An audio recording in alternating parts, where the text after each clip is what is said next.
Ok. Bem, pessoal, depois do nosso furo jornalístico de ontem, da Rainha Matilde, que documentou a conquista da Inglaterra pelo seu marido, o Guillaume, o Conquistador, e depois de presenciar, né, esse documento histórico que ela gravou no momento em que o futuro rei da Inglaterra conquistava o país, e foi um dado super importante na história dos parques urbanos, como vocês vão ver, na Inglaterra, porque a partir dessa ocupação da Inglaterra pelos franceses, houve uma grande proliferação de parques de caça ao cervo, que depois, futuramente, como nós vamos ver, se transformaram em nossos e antes futuros parques urbanos Então, hoje que nós vamos fazer, eu vou passar para vocês, comentando o mínimo possível, nós vamos fazer uma viagem, vamos dizer assim, de imagens, as imagens que estão publicadas aqui na minha dissertação, como serviço de roteiro para a primeira aproximação de imagens dos parques urbanos ingleses, e depois nós vamos rever essas imagens através da bibliografia e depois através de fotos de 2018 que nós fizemos lá em Londres, a Inês fotografou. Então, para dar uma cobertura, a nossa preocupação principal é dar fontes bibliográficas que estão aqui, documental, e principalmente, que eu ia dizer, é dar um show de imagens de vocês, para vocês terem na memória, vamos dizer assim, não um cara chato aqui contando histórias da história, mas tentando reproduzir experiências pessoais, a minha própria memória, etc. E vamos fazer assim, a proposta é fazer uma apresentação leve, vamos dizer assim, não tem um caráter de aula, como eu disse lá no início dos nossos encontros. Eu não tenho a pretensão de dar aula, ensinar nada para ninguém, mas ao contrário, promover, vamos dizer assim, essa tentativa de despertar o interesse de vocês em aprofundar esse conhecimento. E o principal, né, é que você fique com vontade de visitar esses lugares e um dia, se é que já não visitaram. Então nós vamos começar hoje a vertente inglesa, como nós tínhamos de lá no início, que fazendo par da vertente francesa, nós vamos da vertente inglesa, e em busca dessas figuras, dessas qualidades, esses atributos, vamos dizer, que esses espaços têm no decorrer da história, constituindo o discurso urbanístico que o Bernard Seck muito bem pronunciou no seu trabalho. Então nós vamos começar hoje o início da vertente inglesa, justamente no período medieval, e vamos tocando de uma forma bem mais linear possível para facilitar o entendimento e a percepção de vocês. Então o início começa na transformação desses propriedades, partes desses territórios rurais da Inglaterra em parques de caça ao cervo. Esses parques eram limitados dentro de uma propriedade maior, onde tinha floresta, ou mesmo que não tinha floresta. Tem um fator aqui de complicação de denominação, que em inglês forest significa floresta, mas também fora. Ah, vou para fora hoje, a gente diz aqui. E aí, não ficar assim, em Porto Alegre, não, vou para fora. É forest também. Então, forest pode ser um parque dentro da forest, num campo, ou pode ser dentro da floresta, provavelmente dito também.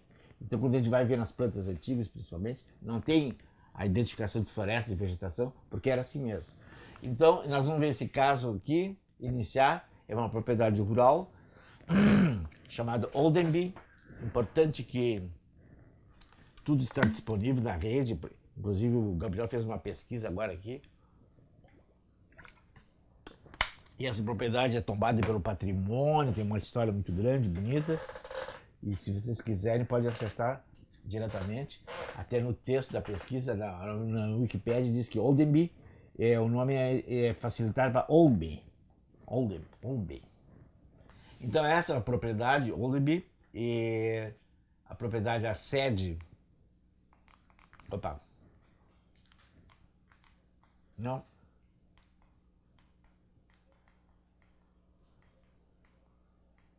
Aí. A luz é aqui na frente? Tá. É que ali na contra-luz não aparece, ó. Mas de qualquer maneira. Você tá vendo aí? Não. Só um pouquinho. Ah.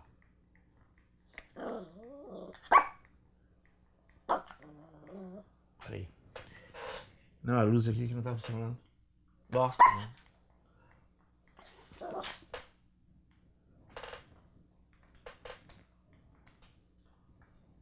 Você enxerga aí? Acho que não. Vamos ver o outro aqui. Se é o mesmo problema. Depois tu corta e edita. É, não enxerga, acho que da luminosidade. Não consegue superar a luminosidade da tela. Então vamos tocando só na visual. A propriedade rural é essa, como um todo. E. O mouse melhor. Agora sim. A sede da propriedade está aqui e toda a propriedade é essa mancha amarela. A imagem seguinte está aqui, a mesma propriedade, com a delimitação do parque de caça aos cervos. Então, vale a pena te explicar assim, existia essa tradição na zona rural de terem áreas comuns à comunidade como um todo e áreas também privativas, próprias de cada agricultor, e isso era parcelado. Então, eles transformaram em pequenos parques, que eles já chamavam, e áreas de uso diferenciado para o uso rural. Então, um desses parques, uma dessas frações, era transformado, somando vários menores, em parques de caça ao cervo, que era o quê? Era uma fração da área total, cercada, protegida internamente de agressões externas, como roubo, feras que vinham atacar os cervos, etc, etc, da fauna. E principalmente é uma área delimitada para o proprietário ou para os convidados do proprietário para fazer essa prática da caça ao cervo. O que é muito importante quando a gente fala em cervo, a gente quer dizer esse. Ficou boa a luz aqui, Gabriel? E o cervo, então, eles eram cultivados, criados dentro dessa porção de terra, né? E eram protegidos, protegidos para não fugir, para não ser atacados e vandalizados pela vizinhança. E a forma, a área, o número de campos de caça ao cervo que o proprietário tinha variava muito. Então, não esqueço que com aquele número que eu dei, que quando o futuro rei Guilherme conquistou a Inglaterra, tinha 31 parques em todo o país, e depois passou em 100 anos, 100 e poucos anos, para 900 parques. Então, o parque de caça ao cervo, ele se transformou, assim como a casa, assim como a mansão, assim como a casa de campo, um sinal de status, um atributo, uma parcela, uma infraestrutura que era que agregava, vou dizer assim, ao proprietário um status social e indicador do seu status econômico, né? Então aqui que eu coloquei na dissertação, agora é sempre uma sequência que eu apresentei aqui na dissertação. É um trabalho, uma tese de uma pesquisadora inglesa que justamente fez uma pesquisa congregando diversos levantamentos arqueológicos, etc. Esse objeto de estudo dela, que foi os parques de caça ao cervo. E nesse caso aqui eu escolhi esse porque tem uma forma regular, é fácil de ser percebido, e ele culmina, ele tem esse local aqui, onde era o local, quase que um brete que se transformasse aqui para bater o cervo. Eles eram conduzidos com auxílio de cavalos, pessoas, etc, etc, conduzir aqui, e tinham esse ritual de matar o cervo, e que adquiriu até importância ritualística, assim, no sentido até de convidar autoridades, até a rainha compareceu para dar o golpe final e matar o servo. E, então isso se proliferou, a prática virou inicialmente de um simples abastecimento de proteína animal, em resumo, de fornecer carne animal para o alimento dos proprietários, e etc., mas também um esporte, uma atividade de lazer, de esporte, e todo ele ritualizado, e não só do ponto de vista do comportamento interno, mas o fato de criar um parque de caça ao cervo exigiu pré-requisitos legais, registros, etc, etc, etc. Inclusive se criou um corpo jurídico em torno desse fato, e a experiência jurídica documentada, dito isso na documentação, veio da França. Os franceses que forneceram, além de fornecer o rei, né, forneceram a jurisdição, a jurisprudência, vamos dizer assim, material jurídico para a constituição legal de cada parque. Então, como eu disse, o parque era cercado e de diversas formas, principalmente com a cerca de madeira, que tem essa reprodução aqui, uma recuperação do que seria isso, ou de pedra, que seria a nossa taipa aqui, que a gente conhece aqui no Rio Grande, taipa de pedra, ou uma cerca de madeira, e que era acompanhada de um valo, né? Então tinha a cerca, uma escavação que fazia um valo aqui, e essa terra era depositada na parte interna e colaborava, vamos dizer assim, com fazer essa trincheira, vamos dizer, e que os animais que estão aqui, ó, não conseguissem sair fora, sair do cercado. Essa cerca evoluiu, depois nós vamos ver, e de tal forma que não prejudicasse visualmente, vamos dizer assim, a vista da casa, a vista ao parque. E como eu disse, foi essa prática de caça ao cervo se ritualizou, fez parte das atividades da nobreza, e então ele tem uma iconografia muito grande e que documenta assim com uma abundância, com requinte, a prática dessa caça ao cervo. Aqui não tem que sair. Progressivamente o que foi acontecendo, e agora vamos fazer uma evolução urbana, urbana não, arquitetônica, paisagística, a pequena caça, o pequeno pavilhão de caça ao cervo, um pavilhão de apoio à prática da caça, foi se transformando numa casa de campo, depois uma grande casa de campo, depois num palácio na zona rural, porque não podemos esquecer que a grande concentração de capital e a grande concentração de emprego também no país era a produção agrícola. Então, não só a produção e, portanto, a representação da riqueza, a representação do poder político, tudo era feito na zona rural. Então, daí a importância das mansões, tem diversos nomes, manor, mansion, palace, house, great house, que iam equipando, vamos dizer assim, essas famílias, senhores rurais, para proteger, para criar condições de habitar isso aí com conforto, e também na sua representação social. E progressivamente a casa foi se integrando com o seu entorno. Aqui, de uma forma bem elementar, buscando um caminho, uma alameda, já nos anos em que...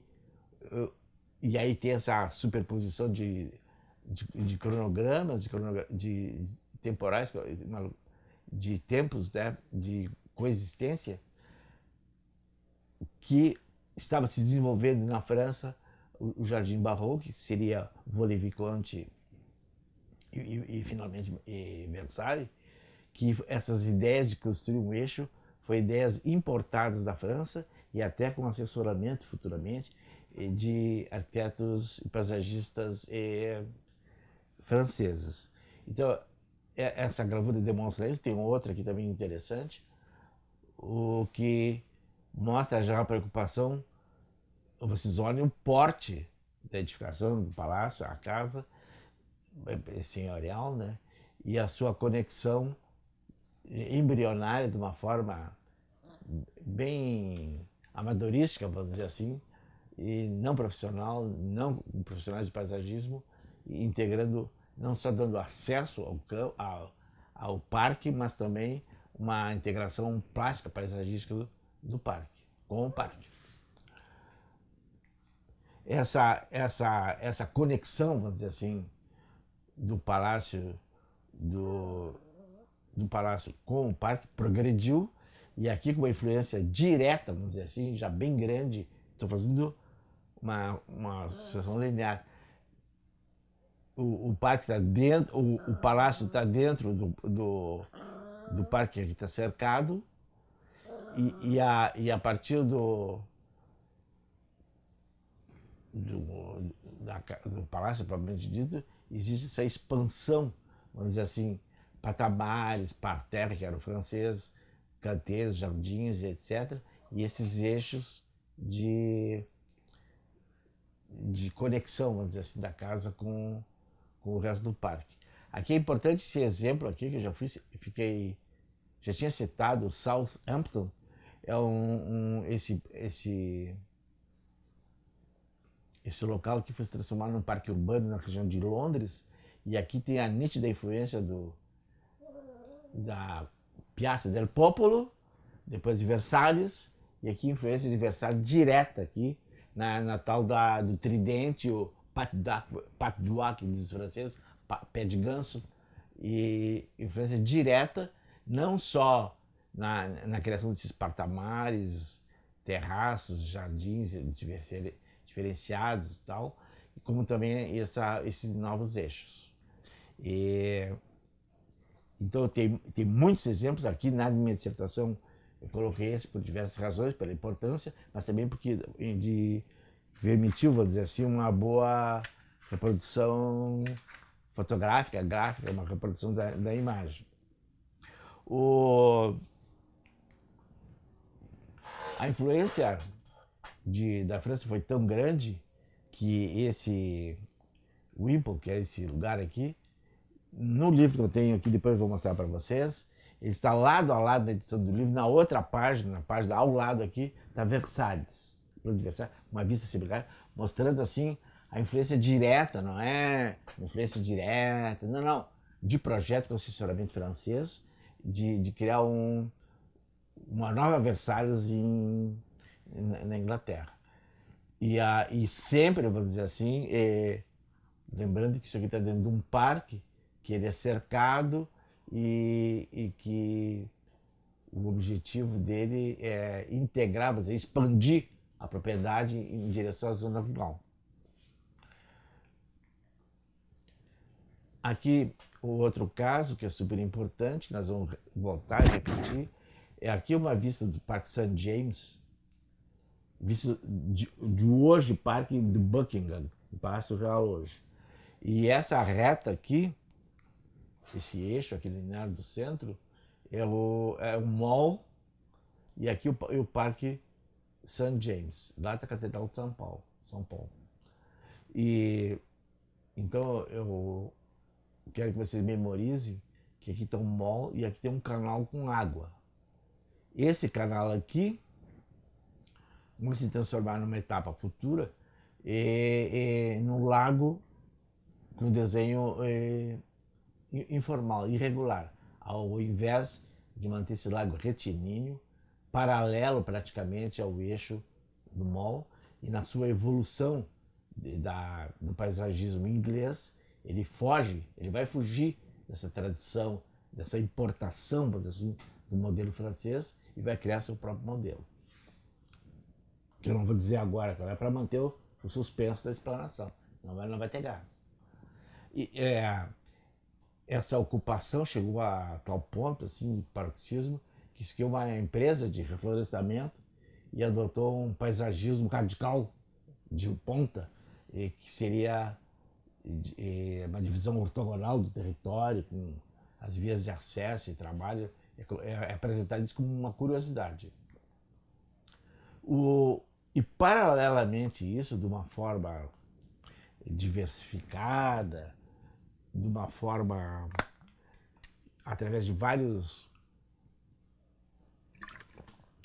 mídias, usando a palavra hoje, começou a haver uma reação contrária a esse tipo de tratamento ortogonal, racional da paisagem, e esse inconformismo se traduziu através de várias coisas. Uma, que é uma das principais, é a influência de pintores franceses que estudaram em Roma, e foi uma época que começaram a haver muitas viagens internacionais dos ingleses, iam ao continente, faziam um gran turismo, que eles chamavam, e visitavam Roma, que era um centro cultural e artístico do continente, e adquiriram obras de pintores, visitavam obras de pintores, e chegou o momento em que os proprietários, que essa frase tinham dito como se tivesse sido um proprietário, mas possivelmente é o William Kent, que foi um dos patronos, um dos pais, dos pioneiros do paisagismo inglês, que ele olhou para um desenho desse, isso aqui, e disse assim, já vou entrar no detalhe do desenho, ele disse, mas se eles pintam isso aqui, por que nós não podemos construir isso aí? Então, paralelamente a influência da pintura, da arte, começou a haver um retorno, vamos dizer assim, e a evidência, vamos dizer assim, das raízes inglesas com o meio ambiente, com a natureza, etc. E começou a haver um desejo pulverizado, vamos dizer assim, multipolarizado, de que a gente abandonasse, que eles abandonassem, que se abandonasse a influência francesa e se buscasse nas raízes da própria país, da própria Inglaterra, da própria paisagem, um tratamento paisagístico mais informal. Esse desenho aqui é o do Claude Lorrain, que depois nós vamos voltar bastante, nós vamos voltar várias vezes no trabalho dele, inclusive um livro que eu tenho. São croquis que o Claude Lorrain fez da região de Roma e que reflete, vamos dizer assim, uma visão mais romântica em relação à paisagem, uma exigência, vamos dizer assim, que o observador se sensibilize por isso, veja valores, se sinta integrado nisso aí, para que haja uma interação do observador e com vamos dizer, uma fruição que tenha, em resumo, que sinta prazer, vamos dizer assim, em observar ou conviver com essa paisagem. Em oposição ao paisagismo aquele barroco, que as pessoas simplesmente se sentiam soterradas, afogadas, vamos dizer assim, esmagadas pela escala e pela racionalidade excessiva, que era o termo que foi usado, do excessivo racionalismo daquela fase.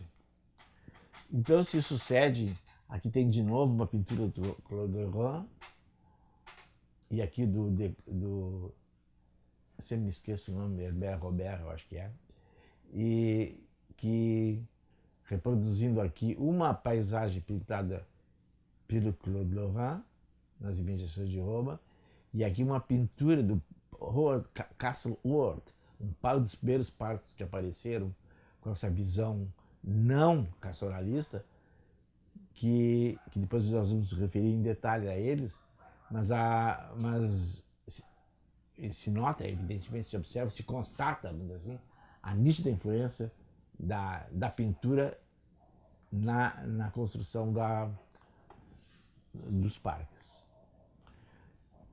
Esse projeto aqui do Palácio foi feito primeiro com uma visão mais racionalista, o Blenheim, com o eixo marcando a entrada principal do castelo, do parque aqui, e um pequeno córrego, aqui tratado de um pequeno lago, assim, tudo e tratando assim de uma forma muito simplista, vamos dizer assim, o eixo, o castelo e o resto secundarizado. E isso aí evoluiu já com a participação de outros arquitetos, de, de baixar a importância do eixo e expandir o lago na forma de ocupar o terreno, gerando topografias diferenciadas, etc. E contemplando os elementos principais, vamos dizer assim, que seriam no futuro os componentes do paisagismo inglês, que é modelagem do terreno, a água, uma ponte palladiana inspirada em Palladio e fazer o acesso principal da casa lateralmente para dar percepção que a casa está solta, vamos dizer assim, numa paisagem natural. E a massas de vegetação, que aqui não aparece muito, mas aqui dá para ver, massas de vegetação, e também que os ingleses, depois eu vou repetir, exploravam muito a localização de árvores isoladas, pequenos grupos, valorizando a espécie vegetal, propriamente dita. Aqui um detalhe, vocês comparam com o eixo, comparando com a visão francesa, que aqui tem um simples caminho, não tem, e se desvincularam do eixo aquele principal, até tem uma bifurcação aqui, ignora praticamente aquele, ele é absorvido por uma massa de vegetação, e o lago sim, ele é represado e feito um contorno, esse sim, um contorno redesenhado para atender assim, as novas visuais, as novas perspectivas, frutos desse novo paisagismo. Mas esse zoom aqui, ele representa bem uma essência.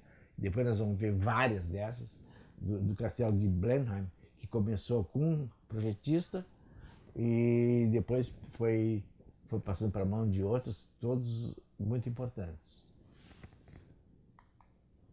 Aqui está ele, numa fase já tinha sido concluída e ocupada, que é interessante ver assim, ó, o lago que eu falei, a modelagem terrena que aparece do lado assim, e lá no fundo também a vegetação servida de moldura. E a vegetação, dá para ver um pouquinho aqui, mas vocês vão ter que acreditar em mim, que foi suprimido o jardim contínuo, quadriculado, renascentista junto ao palácio, e a paisagem chega até o palácio. A arborização chega e se aproxima. Até a frase que foi dita, não, e é super importante, os servos que eram caçados viraram objeto de decoração. E é uma época que já se tinha iniciado um outro esporte, que é caça à raposa, que já com armas de fogo, e os servos então foram deixados em paz. Então serviram como um elemento decorativo, que aliás, nesse paisagismo, tudo que é utilitário, funcional, ele é escamoteado, ele é colocado num segundo plano, então se cria esse ambiente que eles chamavam arcadianos, porque a Arcádia é um território imaginário, mitológico, da mitologia grega, que era um lugar assim idílico, onde o Pan, aquele que estava tocando a flauta, a famosa flauta de Pan, e a Diana caçadora desfilava por ali. É toda uma mitologia idealizada, e que essa que era tentada representar nesse ambiente com o objetivo de renaturalizar a paisagem. Um exemplo que até eu destaco, assim, porque representa bem essa essência em contraposição ao parque francês, é Stowe, S-T-O-W-E, e que ele representa a síntese, vamos dizer assim, do que foi o parque inglês em oposição ao parque francês.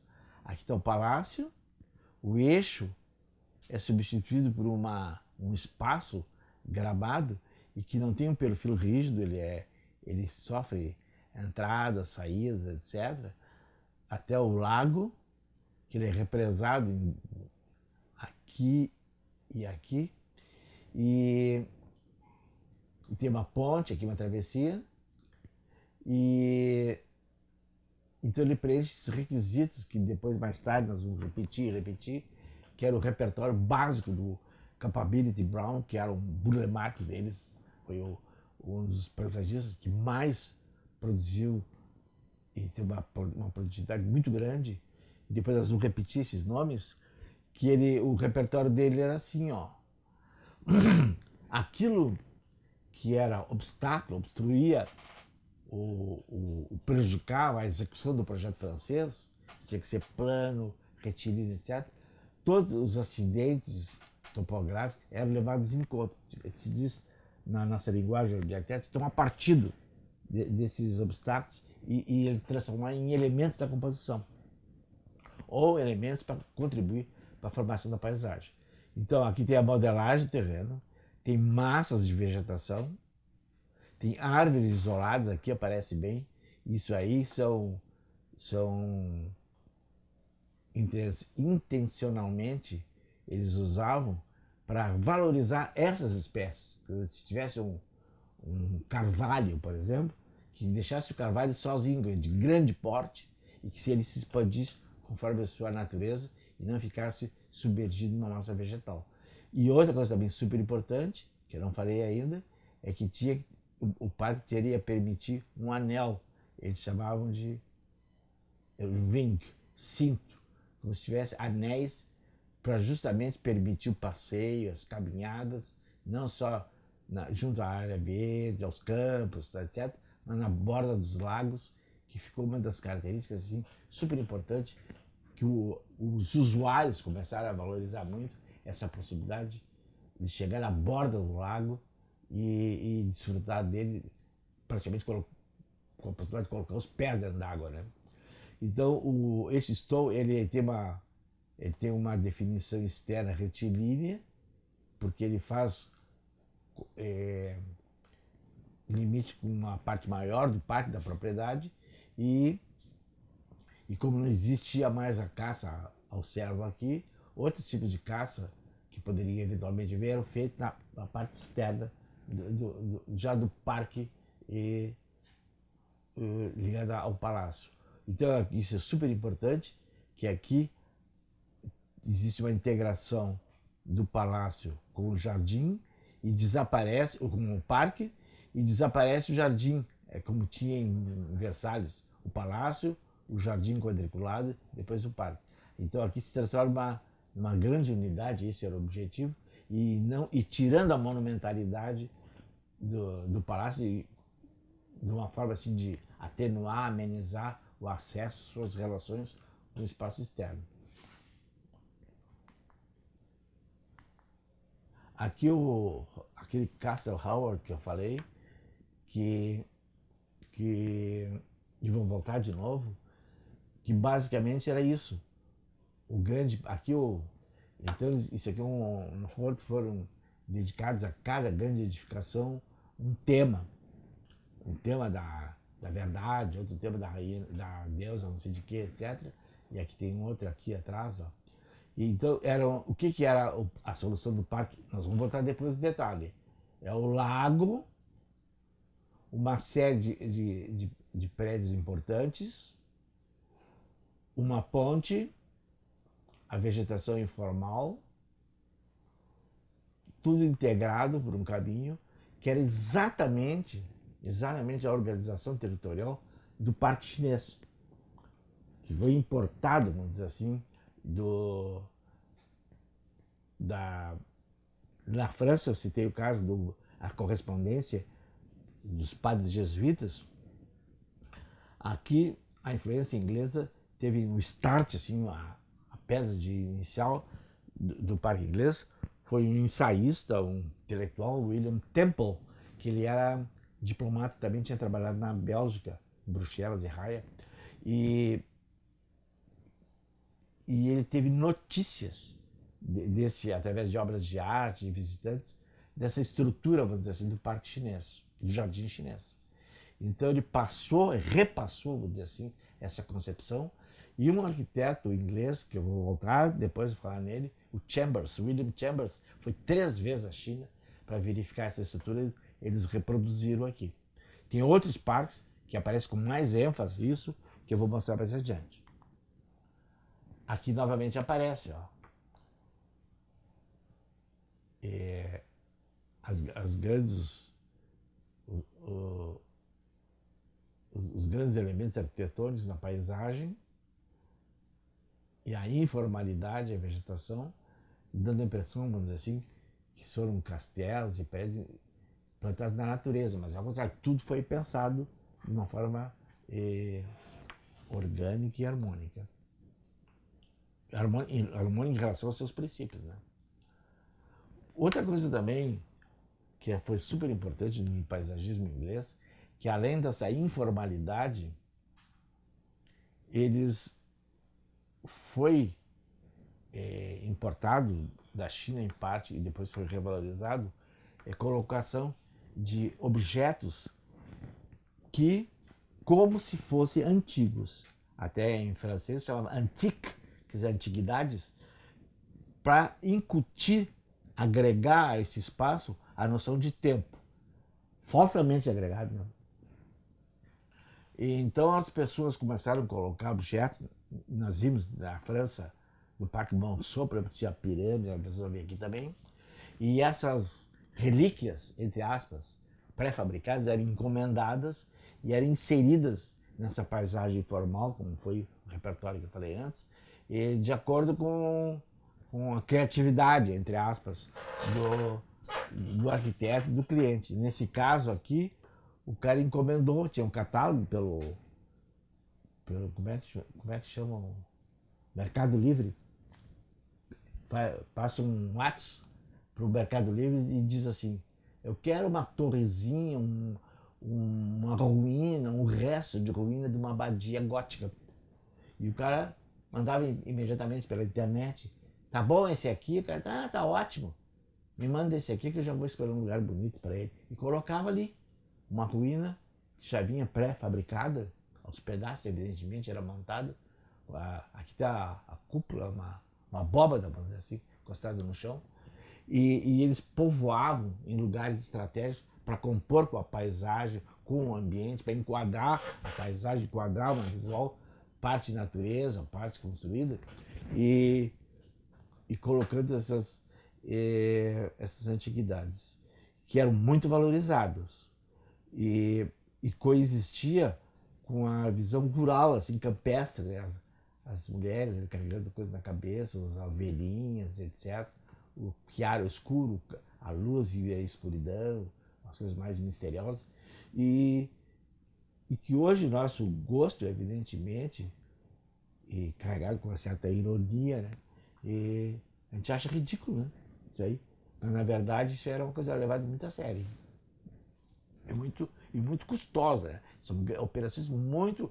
Quem fazia isso tinha que ter poder econômico e depois recebia, vamos dizer assim, a recompensa como um reconhecimento de status político, etc, etc. Porque quando maior a propriedade, acho que é importante dizer isso, mais a pessoa tinha potencial de ter maior poder político e de representação.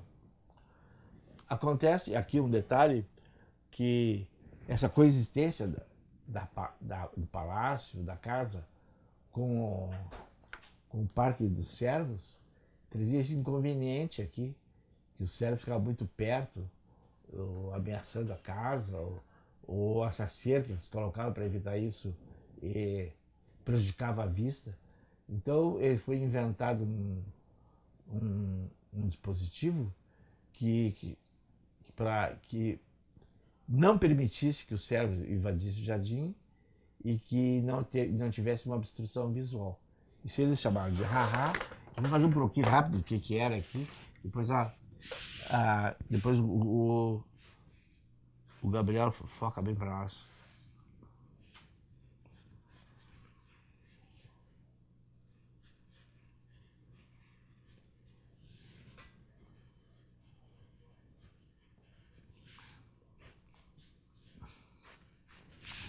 Mais ou menos isso. Aqui era o nível da casa, do palácio, do jardim, e tinha um muro de arrimo, e tinha um valo aqui que era escavado. Tá dando, Gabriel? E o que era escavado aqui era jogado aqui para dentro, construído tipo uma primeira trincheira, vamos dizer assim, depois podia até voltar para a topografia normal, e aqui ficavam os animais. Então eles ficaram observando os animais, e aqui tinha esse valo. Assim. E o nome disso é ha-ha, Vou fazer bem grande aqui. Ahá, que tem várias hipóteses do que fosse isso aí. E quis botar o braço aqui embaixo, botei o braço na cabeça do cara. Então o dono da convidava, quer ver? Vamos dar uma olhada aqui, ver os animais, os cervos ali, agora soltos. E o cara via caminhando, quando chegava na beira desse muro, disse, ahá! Então esse que é o truque? Então o ahá, uma origem é essa. O ahá é o muro construído e aqui o parque internamente. Isso aqui, pelos cálculos ali, que faz as aproximações, não é pouca coisa. Daria em torno de uns 30 metros. Isso aqui, para evitar o contágio. Teve casos que vai aparecer que além do arrimo tinha uma pequena mureta aqui, para a pessoa se apoiar e não ter o risco de cair no valo. Mas basicamente é isso aí. Então esse arra permitia uma convivência mais natural, como se fosse os animais estivessem soltos, na verdade, livres em relação à casa. O jardim inglês foi evoluindo, eu não citei todos os nomes, mas aí acho que é importante dizer os pioneiros, foi o Van Broek, depois vai aparecer de novo, o William Kemp, que foi o pai do paisagismo inglês, foi o primeiro que conseguiu sintetizar todos esses valores, o amor à natureza, o retorno, a revolta contra o excesso de racionalismo do barroco francês, o amor à natureza, que eu falei, a valorização das espécies vegetais da natureza, da jardinagem, a valorização de observar, desfrutar a paisagem como tal. E o Capability Brown, que eu já falei, foi um paisagista que teve a maior produção de todos esses princípios. Ele tinha suas regrinhas básicas. E depois dele foi muito famoso, foi o Repton. William Repton foi o cara que herdou do Capability Brown. Ele já tinha assim morrido, mas não era paisagista, ele fazia outras coisas, mas tinha um amor à natureza e transformou um grande paisagista, não só na prática paisagista, mas como em teórico. E ele fazia propostas, como esse exemplo aqui, de grandes propriedades rurais, e nos trabalhos dele ele fazia assim, hoje é assim, eu proponho que seja assim, e levava isso num caderno em vermelho, num bloco de notas. E persuadia e convencia os clientes, fazendo sempre esses dois desenhos, antes e depois. Aqui dá para ver, elimina as enclosures daqui, a repartição do campo, transformando numa mancha única, um gramado, soltando aquelas espécies únicas que eu falei, complementando a massa vegetal que sofreu ali, ficou semi-careca ali naquele ponto ali, dando umidade e valorizando o acesso para a água, etc, etc, eliminando as linhas retas, né? Vocês olham aqui, que aqui está a sede do palácio, está ali, ó. Tinha uma cerca reta ali, mínimo detalhes, ó. Ele faz curva atrás também. Ele dá então como se fosse como se tivesse surgido ali essa paisagem. Aqui um outro exemplo. É assim. Vocês vão ver detalhe nessa ponte. Isso aqui que está perturbando a paisagem, essa cerquinha e tal. As vacas, acho que ele deixou aí, vamos ver. Ele era bonzinho com as vacas. Então aqui, ó, ele faz uma ponte, faz um caminho curvo. Aquelas construções utilitárias tinha ali, ele esconde, valoriza a torre da igrejinha da vila e tal, e confirma aquilo que eles diziam, que nesse paisagismo não entra régua e não entra cordão. Quer dizer, a régua quer dizer a linha reta, e cordão é quando os jardineiros esticam uma corda, um barbante, para fazer a poda, a fixação, cortar a borda dos canteiros, etc. Usa aqueles cordões para alinhamento.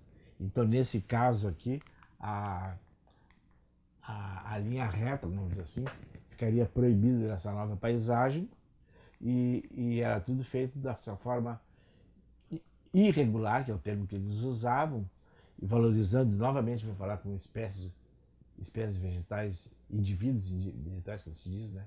indivíduos aqui, ó, e conjuntos, indivíduos e conjuntos, e, e nada de utilitário aparece. Aqui ali aparecem uns cérebros ali, ó, soltos do gramado, etc.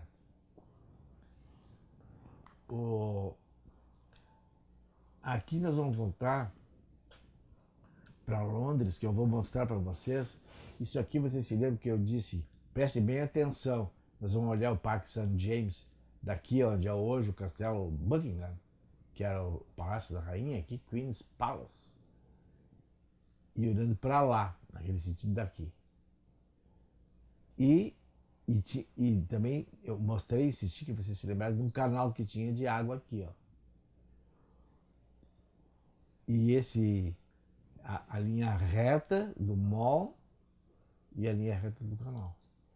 Hoje, em termos de lugares conhecidos, aqui é Trafalgar Square, aqui o eixo, o mall, vai em direção aqui o Buckingham, e aqui os jardins do Buckingham fechados, e aqui o Green Park. Vou ver o que vem adiante. Aqui de novo, aquilo para... Eu botei de novo justamente para reprisar isso.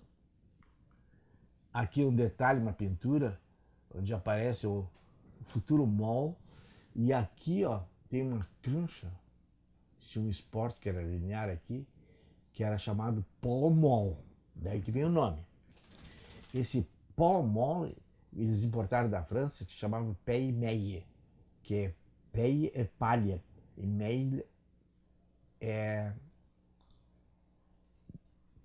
Paye é palha. E... Não, Paye é palha. E Meille seria um braço, um malho, coisa assim. E na verdade a origem, depois de dar uma olhada, veio da França, mas o nome original é italiano, chamado palio-malho, assim, palmalho. É um jomalho, martelo, e pau, se tu tira o P e bota um B, é bol. É uma importação inglesa. Até mais antiga, veio da Holanda, que seria um palio, um taco, um malho, um taco, que bate numa bola, que é o cricket. Então aqui era uma cancha de cricket, que se chamava Pall Mall. Eu acho que, na verdade, que tinha uma sucessão de canchas lineares, porque nem tem uma cancha desse comprimento. E isso aí foi substituído modernamente pela avenida, pelo mall, que depois vai aparecer fotos que nós tiramos, a Inês fotografou. E aqui, o restinho do canal que aparece ali, depois vamos ver outras imagens. Do Regents, do St. James, aliás. É o St. James Park, super importante. E aqui aparece em planta. Aqui o mall que eu falei, ó. Aqui dá o Pall Mall, que é a cancha aqui. O canal, aqui eles expandiram as bordas, ficaram de forma irregular, colocaram uma ilha. Os caminhos aqui são todos, nada aqui, para me contrariar, tem duas linhas retas. Mas a borda toda tem caminhos à borda. Aqui tem o Buckingham atualmente. Aqui tem o monumento para a Rainha Vitória. E lá está a Trafalgar Square. Tem um prédio que fecha aqui, que é o prédio do Almirantado, seria. E aqui o ex-palácio de St. James, que é um quartel, etc. hoje. Que isso aqui, que acho que é super importante reprisar, isso aqui tudo é o parque de caça desse castelo aqui. Então, é um típico caso de um parque de caça que tinha banhado, zona rústica, etc. Era um mato isso aqui. E foi transformado num parque desse tipo. Como gozação, eu digo que isso aqui é a redenção, vocês querem ver? Aqui o prédio da reitoria, para quem é de Porto Alegre. Aqui a reitoria, aqui aquela rótula ali, e aqui é o eixo da piscina. Vai até lá o fim, aqui tem o início da José Bonifácio, meio curva, e aqui está o Lago da Redenção, e aqui está a Avenida João Pessoa. Da Avenida João Pessoa, o acesso, que é a antiga Setembrina, que foi fechado, contornava aqui a Redenção, aqui a parte da continuidade da Redenção, o edifício, o Instituto de Educação, a escola, né? E aqui é o Oswaldo Aranha, o Bonfim, ó, que emendaria aqui com o parque, de uma forma idealizada. E aqui tinha um lugar vago para fazer colégio militar aqui de Porto Alegre. Estava esperando o colégio militar. Mas é brincadeira. Mas é impressionante essa similitude. Só tem uma variável. A Redenção foi localizada nesse eixo, dando continuidade à Rua Santana, que ia ser duplicado. Então não houve aqui uma liberdade. Aqui eles tiveram essa liberdade de colocar o eixo conforme foi obedecido, como era usado, vamos dizer assim, pelo Palmal, pelo esporte, e não pelo sistema viário externo, que é bem irregular. Essa planta aqui faz parte do catálogo oficial de parques e jardins de Londres. E para finalizar essa etapa aqui, e naquela pesquisa em função de topar o desafio que o Bernardo Seck fez, de procurar figuras, né, nos cursos urbanísticos, aqui dá para identificar algumas dessas figuras que o Bernardo Seck cita. Uma é da continuidade, que implica, junto com a palavra continuidade, tem a palavra regularidade. Aqui tem a figura da concentração, quer dizer, a concentração dos prédios cria um ponto, um foco, e aqui tem outra concentração de edificação, quer dizer, aqui não tem concentração, aqui não tem edificação, aqui não tem, é a concentração, o prédio é aqui e o outro lá, e o resto é tratado de uma maneira informal. Então aqui tem continuidade, concentração, e aqui que ele não fez essa figura, e como essa percepção, a valorização, a fruição desses espaços regulares requer uma participação do indivíduo, não pode ser 200 pessoas passeando no jardim e sentindo a mesma coisa. Exige, vamos dizer assim, que cada um valorize um primeiro plano, enquadramento da paisagem, etc. Aqueles leros que nós arquitetos sabemos. Nós arquitetos e os pintores também, né? Porque existe uma identidade muito grande na prática do jardinagem, do paisagismo, com a pintura da paisagem, que aliás o termo paisagismo vem da pintura de paisagem, que na Holanda a paisagem, pintura de paisagem se chama landscape, no fim. E nós abordamos isso através da Inglaterra, landscape, que é o fazer jardins. Tá? Então se fundem, depois mais tarde vai acontecer novamente, e quando o paisagismo começa a imitar as pinturas de Roma. Né? Então aqui essa identificação dessas figuras, e como metáfora isso aqui, se pudesse ter havido, era o desejo, vamos dizer assim, que a parte construída tivesse um contato mais íntimo com a natureza. Essa relação, que houvesse um equilíbrio, vamos dizer assim, da racionalidade, da continuidade, com a arquitetura concentrada em alguns pontos, permitindo uma expansão do ambiente natural. Que depois vai retornar, nós vamos voltar para ver isso de novo. Aqui um uso do Hyde Park, no século XVIII. Aqui o Hyde Park também, mostrando a miscigenação das classes sociais, super importante no livro da Laszlo. Depois nós vamos dar uma olhada nas páginas dele, que foi minha referência principal aqui nos parques ingleses. Foi um livro que eu encontrei por acaso e é super importante, já que o Gabriel está ficando boa luz aqui, Gabriel. E a capa, que é a sobrecapa do livro, aparece essa paisagem recriada, artificial, parecendo uma paisagem natural.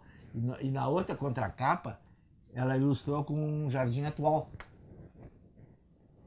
que pode ser o Marinha, a Redenção, qualquer um dos nossos parques. Portanto, esse imaginário, o ideal do parque seria onde nós podemos sentar na grama, que tem a vegetação, o gramado agradável de sentar, que tem a luz e sombra, é isso aí. Depois nós vamos voltar para esse livro.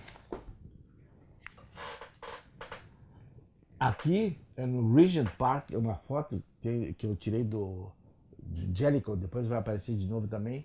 Aparece esse repertório básico do jardim irregular inglês, que se transformou numa marca. O paisagismo inglês é isso aqui. É uma paisagem, um ambiente, um parque, qualquer que seja a escala, que tenha um traçado irregular, que não entra régua nem cordão, mas assim, aqui não tem nada reto. E junto com essa modelagem do terreno, repetindo, tem a vegetação, de forma irregular também, com exemplares isolados, um pouco mais isolados, outros aqui, ó, totalmente isolados, essas massas de vegetação que chegam à borda, depois recuam e criam ambientes internos, criam grandes ambientes externos, chamados meadows, são os grandes gramados. E em algum lugar deve ter uma ponte, que essa está escondida, mas eu acredito que a tela está ali escondidinha, ó. Pode ser que ali esteja uma ponte. Então esse é o repertório básico que o Capability Brown consagrou, e a história diz que ele chegava no local e já pensava, onde é que eu vou fazer uma mini barragem aqui, onde é que vou criar um lago. Ele precisava de uma fonte de água. Onde é que eu vou tirar partido da modelagem, vou reforçar a modelagem do terreno, e onde é que eu vou plantar, encontrar a paisagem, etc, etc. Era um jardim essencialmente preocupados com a parte formal, com a estética, vamos dizer assim, e não se preocupavam escondia, vamos dizer assim, a parte funcional.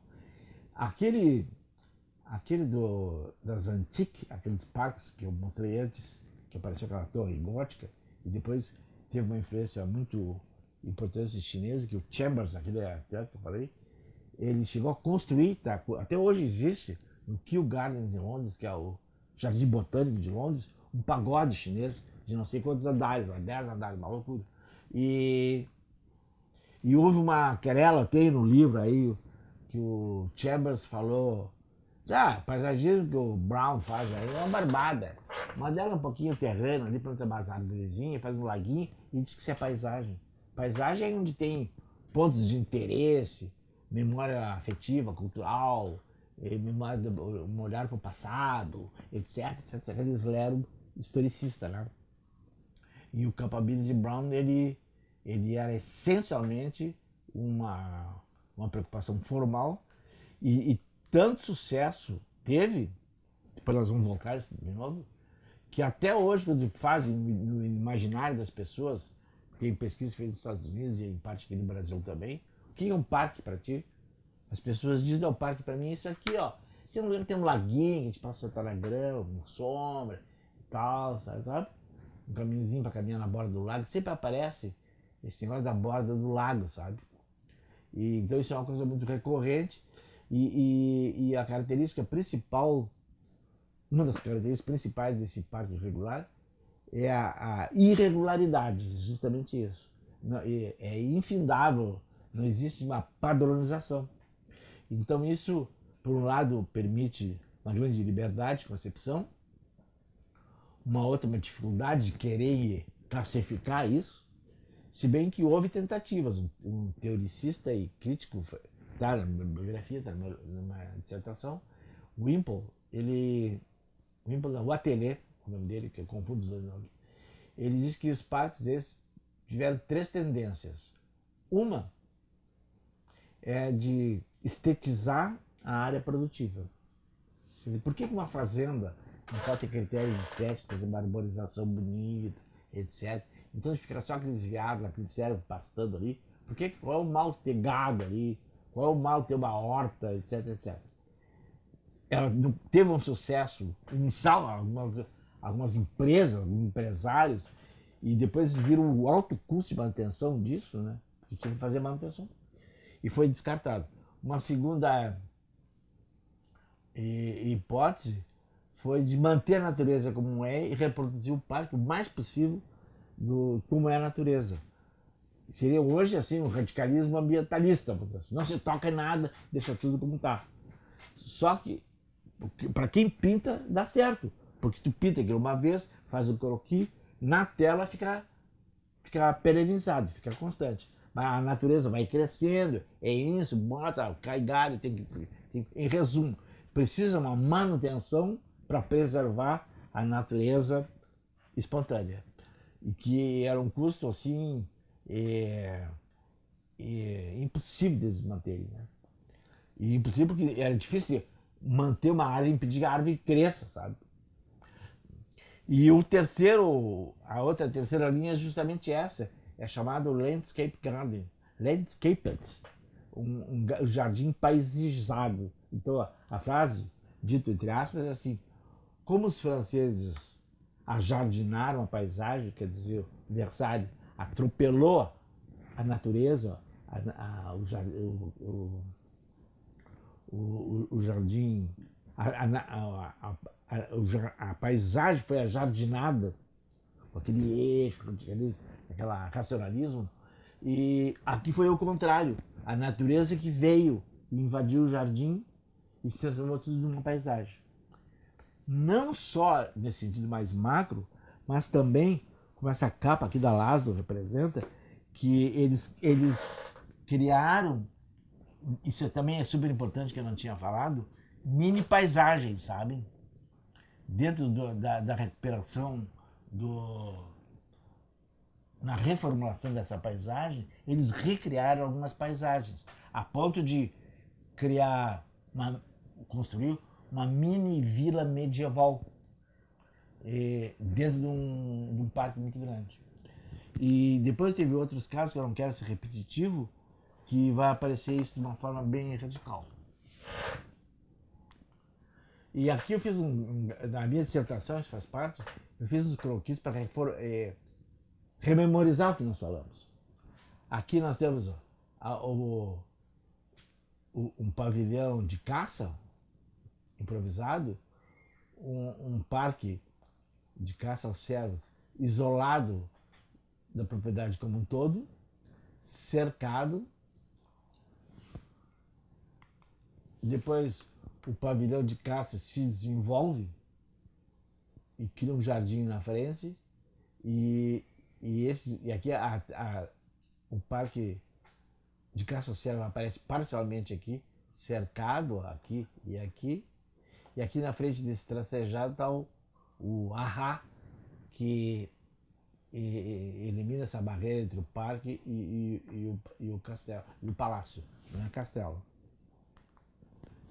Aqui, essa tentativa que apareceu, eu mostrei duas para vocês, o palácio se expande, se transforma em grandes mansões, o jardim também, e existem umas tentativas assim tímidas ainda, irregulares, de fazer a conexão do castelo, palácio, porque castelo implica em fortificação. Palácio é uma grande residência. E tem nome, Manors e Mansion. O jardim e o parque, 3 unidades separadas, o parque, o jardim e o palácio. E aqui a integração dos três, o palácio, o jardim e o parque à la francesa aqui, né, com grandes eixos, que houve, eu mostrei um exemplo, e depois finalmente o corte, a radical, a revolução, que voltou a concepção, a paisagem, o paisagismo se voltou para a natureza. E aqui, inspirado no Stowe, aquele que eu mostrei para vocês, que eu achei que tem irregularidade suficiente para reforçar os argumentos, né? Podia ter mais ou menos.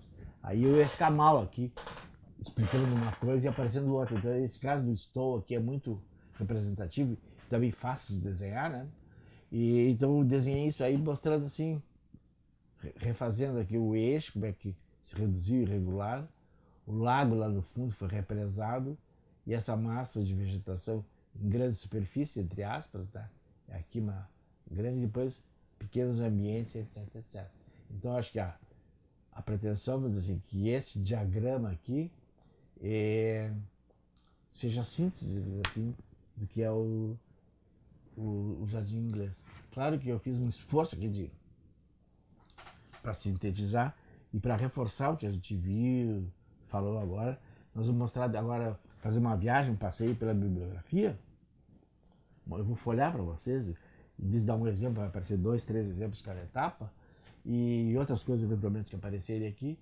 E depois, finalmente, nós vamos ver umas fotos que em 2018, na viagem que nós fizemos a Londres e Edimburgo, Paris, Londres e Edimburgo, tem as fotos da Inês do Moll e do St. James, que nós fomos, já que isso aqui já tinha sido escrito, pensado, falado, então nós temos a fotógrafa atendendo aos pedidos aqui do arquiteto, tirou uns anos para comprovar, vamos dizer assim, visualmente o que foi visto.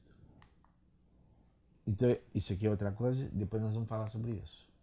Então eu acho que é isso em relação a esse roteiro sintético, vamos dizer assim, que são as imagens que justamente aparecem na dissertação, e fazendo um automarketing, um endomarketing, eu sugiro que vocês leiam a dissertação, porque tem muito mais detalhes do que eu falei, tem toda a referência bibliográfica, está tudo aqui na edição, está disponível, evidentemente, é obrigado, né, na URGS a colocar disponível na rede.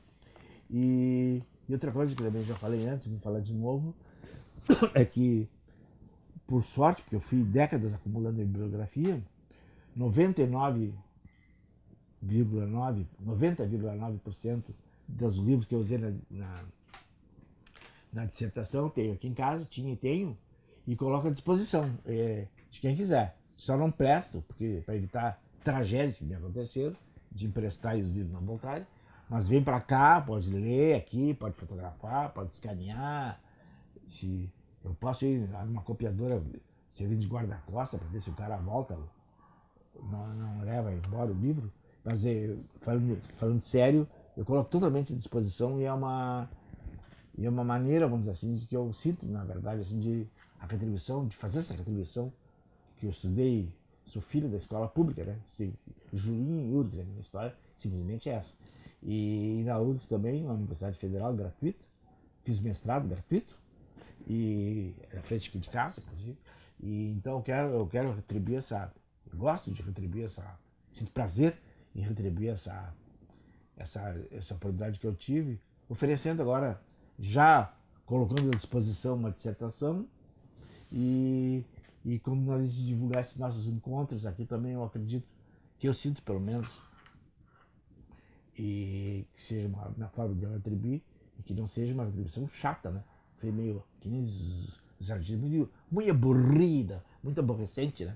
Então eu pretendo que a gente continue ainda, nós teremos mais alguns encontros, inclusive hoje aqui com a vertente inglesa, e então por agora, por isso, pela dissertação era isso. Agora nós vamos dar uma percorrida na bibliografia.